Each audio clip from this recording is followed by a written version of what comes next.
Hey everyone, my name is Lance Crandall. I'm a principal program manager on the Microsoft Endpoint Manager team, and I'm here with Tyler Castaldo. Hi folks, I'm Tyler. I'm program manager. I work along with Lance on Intune product group, specifically around resource access. Today, we're excited. We're going to talk to you about how you can enable remote workers to get productive quickly using Microsoft Endpoint Manager. So let's get started. So today we're going to talk about some remote work trends that have been happening, and then we're going to talk about how you can quickly get up and running with some new features that we've added to Autopilot for Windows. And then we'll talk about a new feature that we have that we're really excited about under the remote connectivity banner. So let's start out talking about remote work trends. So hopefully this isn't too much of a surprise for you, but recently there's been a lot of work that's been happening from home, right? There's a McKinsey study that indicates that there are 62% of people that have worked from home recently, and that's a really huge number, especially compared to even last year. So there's been over 80% of people that love working from home, and 41% actually felt like they were more productive working from home, which is kind of the opposite of what I think a lot of people thought the case would be as remote work from home actually started. So that's really interesting. On top of that, there's been 74% of CFOs from a Gartner survey that indicated that they're going to shift over 5% of their workforce to working from home on a permanent basis. And it's interesting too, because there's been some customers who have indicated that as they start hiring new people, they're going to let them actually work from home or work from anywhere actually for over 2 years before they have to actually come into some sort of an office. So it's kind of interesting just to see what's happening. So with that, there's a lot of opportunities that have kind of started to happen here for companies, but then there's also some challenges that IT faces as they try to support these remote workers. So from an opportunity perspective, there's a lot of employee satisfaction that they get from being able to work from home, right? I don't have to commute maybe an hour, 2 hours a day. I get more flexibility. If I need to kind of maybe start my day earlier, I can just get up and start working. I can end my day earlier, all those sorts of things. So there's a lot of benefits that employees feel like they get from this. And I think, really employees are going to start demanding this more from their companies as well that they start to work with. On top of that, companies get some benefits as well, right? So instead of having to house every single employee, now they can get some real estate savings by, maybe having this hybrid workforce, or maybe people come into work maybe 2 days a week, and then it just kind of shifts a little bit. So there's some benefits there as well. And one of the really cool ones is actually getting access to new talent pools that exist. So in the past, it might have been really challenging to hire someone from a certain location because they maybe didn't want to relocate to where your business was. And now you can take advantage of getting that talent, from wherever they are. And so that's really interesting as well to kind of grow your business and grow your workforce and get some really skilled workers. But the challenges that they get are, for IT is, how do we actually onboard these new employees? So if I have a remote employee that never is coming into the office, how do I get them a Windows device, for example, and get them up and running quickly? Get people, into a good state if their device has an issue. So, if there's a Windows issue and they can't get that resolved, do they have to drive into an office or do they have to ship it back to a company, to be able to get that resolved? That's really challenging. And then the last thing is, how do I get these users, regardless of what the device they're on, up and running quickly with the apps and resources they need if I'm not a cloud-only shop? We definitely want customers to be cloud only. That makes these kinds of transitions really easy because now I can just access data from anywhere. But what about those apps and resources that are still on premises? There's a lot of customers that are still kind of beginning that journey to the cloud. So that's some of the opportunities and challenges that we've seen. I'm going to turn this over to Tyler now, and Tyler's going to talk to you about some enhancements that we've made for this remote provisioning scenario. Tyler? Thanks, Lance. Getting new remote employees up to speed quickly is crucial, which is why I'm grateful for Autopilot. This allows users to unbox and plug in their brand new PC, turn it on, run through on-screen instructions, and within minutes they have all the resources they need to get their job done. Autopilot is supported when using a hybrid Azure Active Directory join, where devices are joined both to an on-premises Active Directory domain for functionality such as group policy, and Azure Active Directory for things like conditional access. And you can also use single sign-on between on-cloud resources or on-premises resources. However, this requires the device to be able to connect to an on-prem domain, and usually you would need your computer to be at work in order to access the on-prem domain. The good news is that with recently added features in Intune, as well as existing features within Windows 10, you can set up a seamless Autopilot experience for hybrid Azure AD join, leveraging automatic VPN. We've added device or machine certificate profiles, which provision certs to authenticate a PC rather than a user, so the user doesn't need to be logged in. Disabling a connectivity check, which would normally halt the Autopilot provisioning if you can't connect to the domain controller. Bypassing this allows Intune to provision certificates and the VPN profile first and establish a VPN connection ahead of the on-premises domain join. And a new setting in Windows 10 VPN profiles in Intune called Device Tunnel, which will allow IKV2 VPN connections using the built-in VPN client to be established with no user interaction or login required. I'll walk through how to configure these in Intune. I have a demo coming up later for that, but before you start, make sure you have these items set up first. Use a supported version of Windows 10. The latest version is always the best to go with, or you can use one of the patched versions listed here. Set up your hybrid Azure AD join, including automatic Intune enrollment for Azure AD. Install the Intune connector on a server on your on-premises domain. Create a dynamic device groups in Azure AD for your Autopilot devices and register these devices in Autopilot. And finally, make sure that your VPN server is configured to use the IKV2 VPN protocol and that you're using certificate-based authentication. Once you get all that done and out of the way, you would go to the Endpoint Manager Admin Center and first, create your certificate profiles. By this time, you should have completed your prerequisites and set up for your certificate infrastructure. Steps of this will vary. Note that Intune recently added support for non-Microsoft SCEP providers, so refer to their documentation for how to integrate these with Intune. Next, create and assign trusted certificate profiles for your trusted root and any intermediate certificates along the chain, and then a client certificate profile specifically marked with device as a certificate type. Don't forget to set your VPN server for certificate-based authentication using this same CA. Next, create the VPN profile using IKV2 as the connection type, enabling always on, choosing machine certificates as the authentication method, and specifying the client cert profile you just created, and enabling device tunnel. It's this device tunnel setting which will allow the PC to connect to VPN ahead of any user logon and without any other user interaction. Be sure to target the same groups as the certificate profiles for your VPN profile, and test out the VPN functionality first outside the Autopilot context. You definitely want to make sure that your VPN is working before you add Autopilot to the mix. Once you verify that that works properly, then go ahead and create your Autopilot deployment profile, keeping it set to user-driven, setting it to hybrid Azure AD join, and set the brand new public preview skip AD connectivity check setting to yes. After assigning this profile to the same group as your certain VPN profiles, you're all set. And let me go ahead and demonstrate how this is done. Welcome to the Endpoint Manager Admin Center.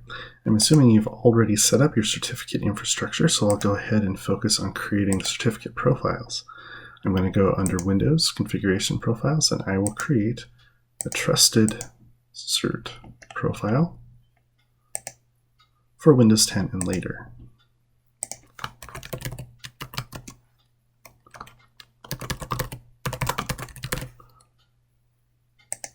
I've previously exported a certificate from my CA, which I will use here.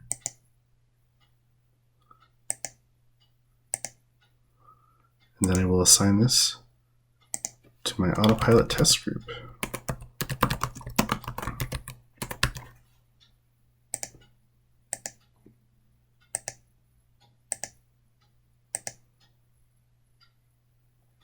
All right. So with the trusted root or the trusted cert profile created, I'm going to then move on and create the SCEP cert, which I will use for VPN authentication, tie back to the VPN profile, and also tie this back to the trusted root that I created.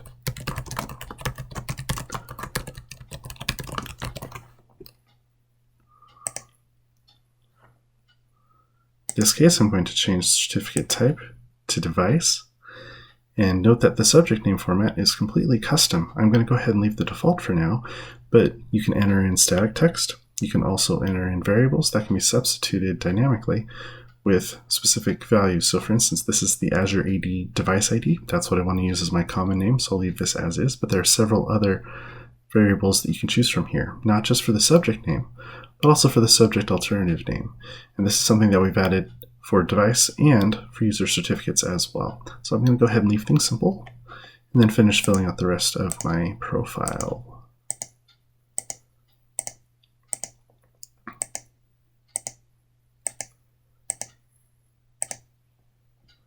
I'm going to go ahead and choose the trusted certificate profile that I just created as my root cert.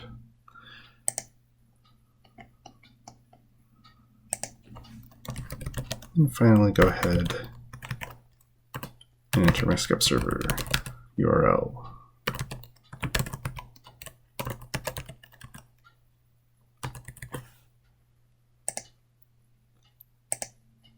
Finally, I'm going to assign this to the same group as before.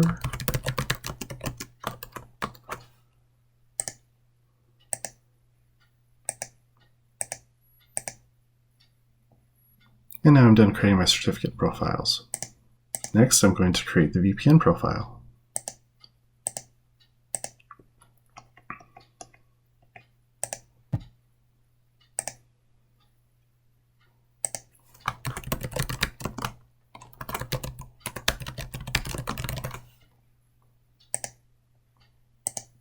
Just enter some basic settings here.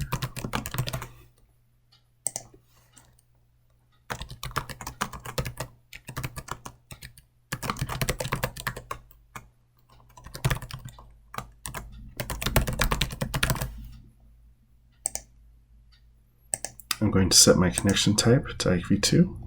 I'm going to set always on to enable. I will set my authentication method to machine certificates.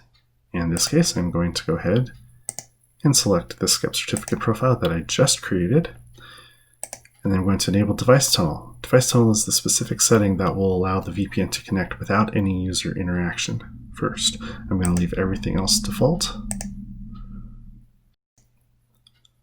And I'm going to assign it to my Autopilot group, Autopilot test group, just the same one that I was using before.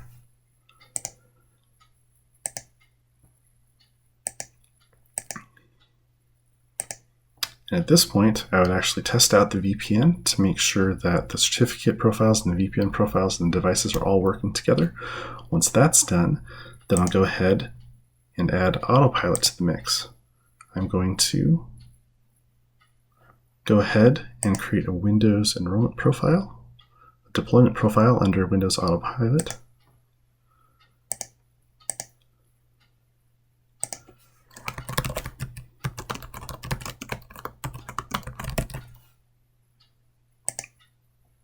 I'm going to keep the deployment mode to user-driven. I am going to then update this to hybrid Azure AD joined. And then I'm going to take this new setting, skip AD connectivity check, and make it yes. This will allow the VPN profiles and the certificate profiles to be provisioned to the device in time for the on-premises Active Directory join to happen.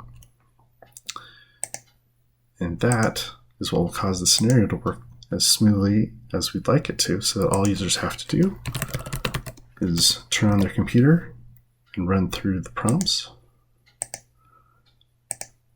And with all of this in place, that action will allow for the hybrid Azure Active Directory join to happen. So that means that it will be joined to Azure Active Directory and on-prem Active Directory domain join, and will be Intune enrolled. And within minutes, the user will be able to be up and productive with all the resources they need to get their job done. Thanks, Tyler. That is a super interesting scenario. We've had a lot of customers that have started to roll out Autopilot, and it really gets them away from traditional imaging. I know I was aware of one customer where they ended up saving over $12 million a year, by moving to Autopilot and away from traditional imaging. And this scenario is super interesting for work from home because it allows them to, not just do an AAD join device, which doesn't have any on-prem connectivity, but a lot of customers, again, are still in this hybrid mode, right, where they still need to be able to connect back to on-prem Active Directory for authentication and apps and access. And so this solution is just really seamless for end users now to be able to connect back. They don't even realize that, the VPN is there. So that's really awesome work. So let's talk a little bit more about remote connectivity. In Intune, we've had some really fantastic Intune partnerships, over the past probably 5 or 6 years. A lot of partners like NetMotion, we've had Zscaler, Citrix, Cisco, Pulse Secures, all sorts of these really industry-leading VPN partners that have really provided some great value to our customers. They've integrated with some capabilities we're provided called NAC, which is basically the ability to have conditional access. So it's control to say like, hey, this device is compliant before it can actually access, the VPN gateway and get access to your on-prem network. So that's really awesome work that we've had there and partnerships that we've had. But we've had some asks from customers recently around the fact that they're saying, hey, we really need to get access to on-prem apps and resources for iOS and Android specifically, and we want to be able to deploy this VPN solution by our MDM team. So what kind of happens is that a lot of these customers may have like a Windows VPN solution already, and they want to be able to extend this out to iOS and Android. So as they do that, suddenly it turns into some giant project, right? Now they have to involve the VPN team. They may have to purchase additional licenses for those iOS iOS and Android devices. They may have to, spin up and purchase additional infrastructure. So instead of being something they can roll out very quickly, suddenly it's a 6-month project and it slows down adoption of Intune. And so really what these customers are asking us to do is provide a first-party remote access solution for Microsoft Endpoint Manager.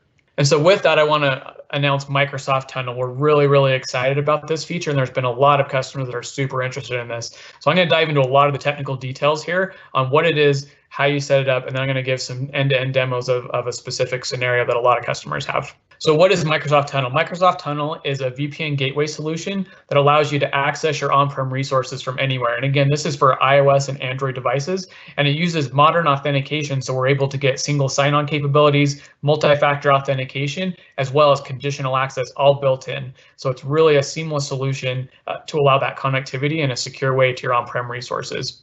The goals that we had as we kind of approached this product was that we wanted to make the server super simple to set up. We wanted to make sure it was easy to maintain and that you could troubleshoot this all from the cloud. So think of it almost just like an appliance that you drop on-prem. And with that, you're able to, configure it all from the cloud. You're able to see and troubleshoot it from the cloud without having to log into that server and actually really know what's happening there. On the client side, we're supporting iOS and Android, as I mentioned a couple of times. We're giving full MDM support. And in the future, we'll also have unenrolled device support as well. So what does the architecture look like for this? So the first thing that you'll do is you'll go into Intune and you'll create a server configuration file, and then you'll associate that with a site. So think of a site as kind of like a logical grouping of servers. So you may think of it almost like a load balancer that you may put in front of multiple VPN servers. After that, you'll spin up a Linux VM, and that Linux VM is running Docker.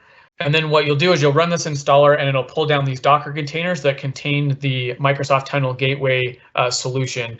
And so we really are happy that we're able to run this on Docker. It kind of keeps it all self-contained, and Docker has some really great capabilities to make sure that the service is up and running.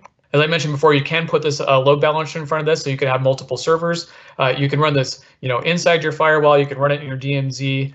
You can run it in Azure if you want. It's okay. You can run it wherever you want, basically. So we'll authenticate to Intune, and from that, we'll pull down these server config policies to configure the server all from the cloud. And that allows you, again, to kind of make changes without having to go log into each individual server. You can make the change once in the cloud, and it'll roll down to all of your sites. And then from a device, what you'll do is you'll go to Intune and you'll create a Tunnel VPN profile, and you'll push the Tunnel application down to your iOS and Android devices. So once those get to the device, it will do single sign-on using AAD and modern authentication to Azure Active Directory. You'll get conditional access support. And then you also could do even split tunneling with this. So you could say, hey, I want some traffic to go on-prem, but I really don't want YouTube traffic to go through my VPN gateway. So the traffic goes through your load balancer, your firewall, your load balancer to the Tunnel Gateway server. And then it goes to your on-prem network. You could have a proxy on-prem if you want. This will support that seamlessly, and then the traffic will then go to your corporate network and back to the device.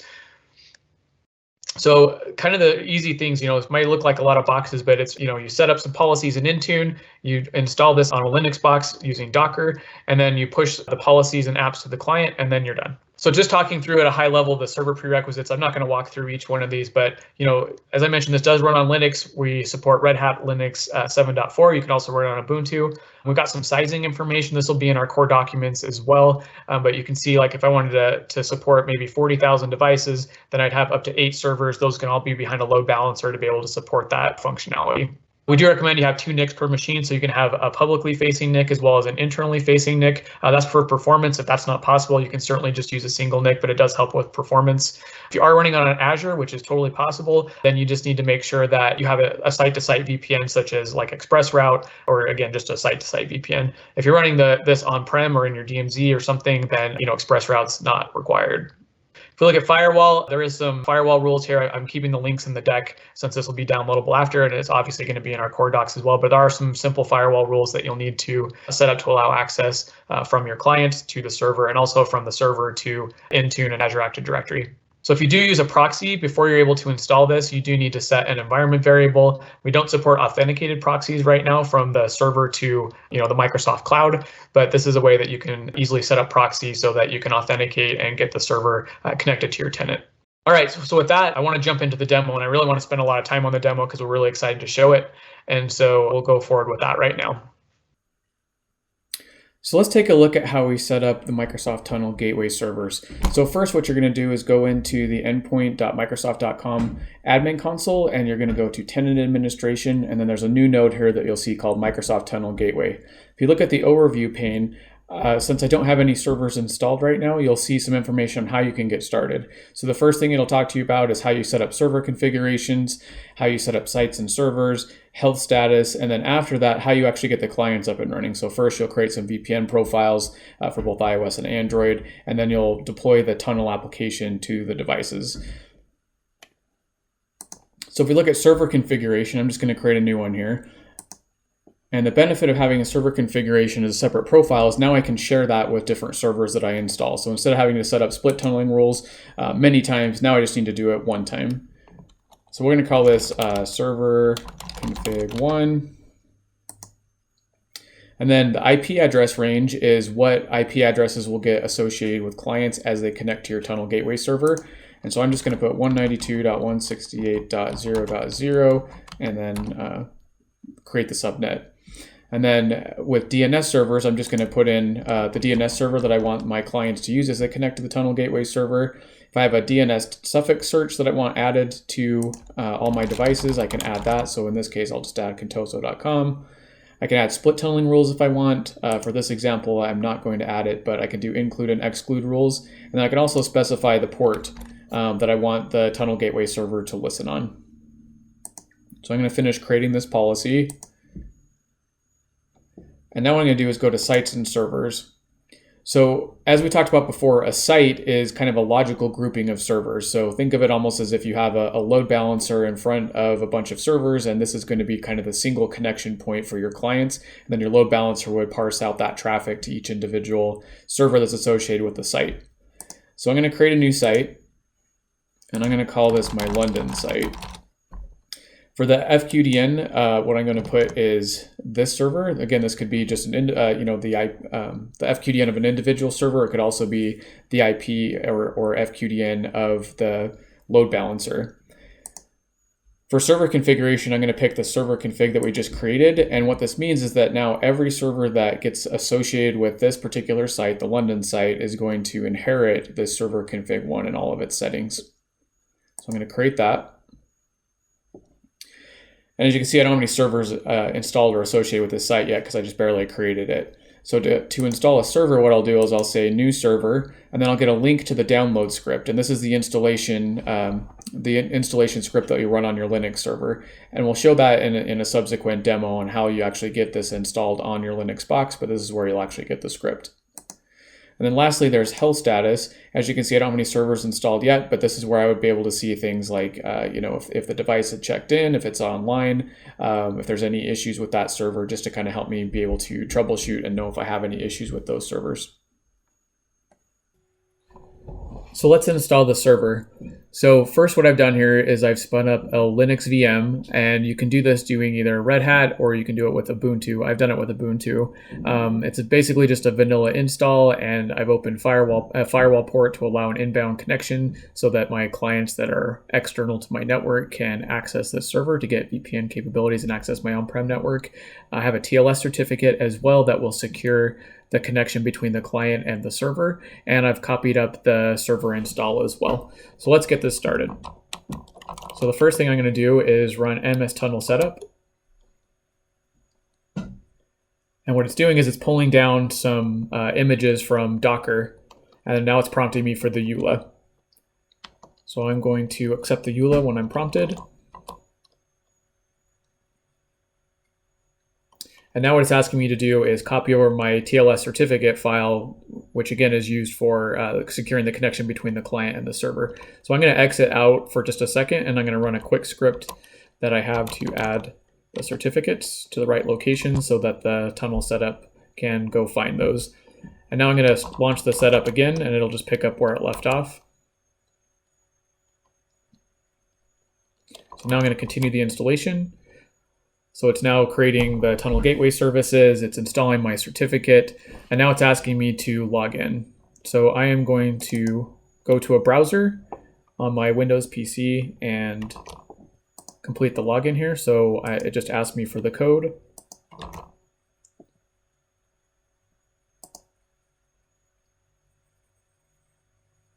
So I'm going to select my account, and now it says I'm signed in.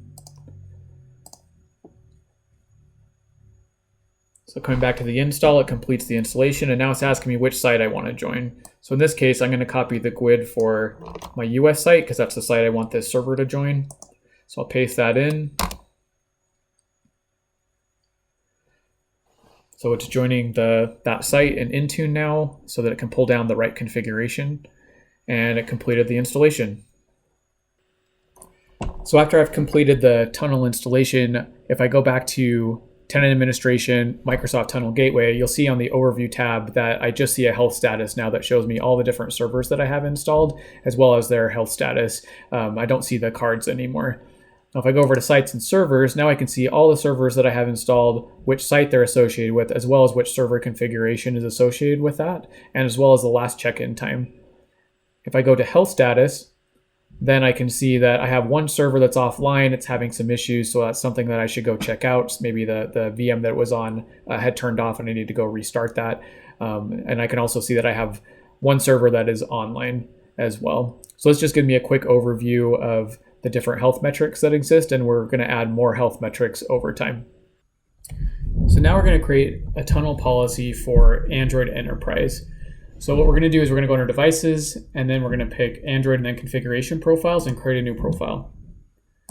So we'll pick Platform and Android Enterprise, and then for Profile, we'll select VPN under the Work Profile because that's the type of device that we're going to enroll for this particular demo. So we'll give it a name. We'll call it Android Tunnel. And then for connection type, we're going to pick Microsoft Tunnel, and we'll do base VPN. So for this one, we'll just say Katoso VPN again. And then for the FQDN of our server, we'll paste this in. Now, the next thing is per app VPN. Now, you're going to notice that this is a little bit different than the iOS one due to how the architecture is. But in this case, what you'll do is you'll actually browse to the application from within the profile itself. So I'm going to pick Edge. And then I do want this to be an always-on VPN. So what this means is that I'm doing a per app VPN, but I want it to automatically start up so the end user doesn't have to actually go launch the tunnel application on their device and click connect. It'll just automatically connect when their device boots up, but it will only send traffic from Edge through that tunnel. And additionally, we can have a proxy server if we need it, but in this case, we don't. So we'll click next, and then we're going to assign this out. So we're going to say all users and create. And that's it at this point. So now we've deployed our tunnel policy, and we can go to apps if we want to and just make sure that the Edge application is pushed to our devices. And here you can see that we've got the managed Play Store app for Edge. And if I look at the properties, we'll see that that's targeted to all users. So now I'll get the app pushed to the users. It'll automatically be associated with the VPN, the per app VPN, and it'll auto launch the tunnel application or the tunnel VPN as well when the user signs into the device. On my Android device, I've already enrolled this device for management into Intune using the company portal application, and it pushed down the tunnel application, the Edge app, as well as Chrome. And I'm just using Chrome as an example for this per app VPN solution. So for this particular scenario, I have always on enabled as well. So you can see that the tunnel just automatically connected as soon as the profile was pushed down. And now I'm going to launch the tunnel application just to show you what that kind of looks like. So here you can see the friendly name of the connection. You can see it's connected, uptime, any data that's been sent or received. And I can drill into the details on this as well and see which address it's connected to on the back end, as well as which apps are using the per app VPN. You can see in this case, it is only Edge. So now let's jump back. And I'm going to launch Chrome and see if we can actually get into an on-prem address that we have. So I'm going to do 10.0.0.5. And you can see that it's struggling to connect as we'd expect because we only have a per app VPN. So now if I go back to Edge, which does have the per app VPN, and type in the same address, now you can see that I was able to instantly connect to my on-prem resource. So you can see how easy it is for end users, especially if I configure it with like an always-on VPN so that it automatically connects to the backend and they can seamlessly connect to resources even on an individual app basis. All right, great. So as you can see, it was super easy to set up the Microsoft Tunnel Gateway. And on top of that, you're able to have a per app VPN for Edge on Android and seamlessly connect back to your on-premises resources. And we're really excited to announce a public preview that's going to start rolling out across all of our tenants and infrastructure starting on September 22nd. It may take about a week to get to everyone's tenant, so if you don't immediately see this, just be patient, but it'll be there very soon. And so I want to talk about what we're supporting for public preview. So first, on the Tunnel Gateway server, we'll do the configuration via script. It'll have multi-server support. You can see some server health within Intune. We're going to support iOS and Android Enterprise. We won't support device administrator mode since that's a deprecated platform by Google. We're only going to support fully managed and work profile. With the Tunnel application, as I mentioned, this is a separate application that you can download from the Play Store or the Apple App Store and deploy that to your end users. And then we'll have client configuration through Intune, so you now just push down the VPN profiles that you want to your iOS and Android devices. And then, as I mentioned, we're also going to have AAD authentication that allow that support to happen. So with modern authentication, that could be username and password, it could be certificates. It's however you want to do that, but it does require that you would set up cert-based auth within AAD. The next part is just kind of extending the Tunnel app functionality. So we'll support conditional access to make sure that your device is enrolled, compliant, with whatever policies you have, that you're not a risky user sign in, those sorts of things. So conditional access will be really critical to kind of that zero trust type strategy. We'll support per app VPN. So if you want to just have Edge, like I mentioned, go through the Tunnel, that's great. We'll also have full device VPN. So you could say, hey, I want all traffic from this device to go through the VPN. We'll have proxy support from the client as well. So if you do have a proxy past your VPN server that's required, you can set that up. Split tunneling rules will again allow you to pass certain traffic through the tunnel and the rest of the traffic will go directly to the internet. And then lastly, we'll have always on capabilities for Android. So that, as you saw from the demo, is that it just automatically spins up and connects. The end user doesn't have to launch an app or think about VPN. It just kind of works in the background. So always the next question is, well, great, this sounds awesome. How does this work from a licensing perspective? So I'm certainly not the licensing expert, but in this case, the great news is that Tunnel is included with your existing Intune licenses. If you do want conditional access capabilities, that does require the AADP licenses. So just check with your account team if you have any licensing questions about this. All right, so let's kind of close up here. So the first thing is, we know that there's a lot of users that are starting to work from home. Their companies are allowing that. It's a really great experience, and we just feel like more and more employees are going to start demanding this from their company in the future. And so with that, we just want you to kind of think about the fact that, Microsoft Endpoint Manager is going to make this really easy for you to onboard those remote employees. So instead of them having to come into an office, you can just mail them a device, a Windows device, and be able to get them up and running quickly. And even on their mobile devices like iOS and Android, it's also very simple to enroll from anywhere and get connectivity and access to your on-prem resources.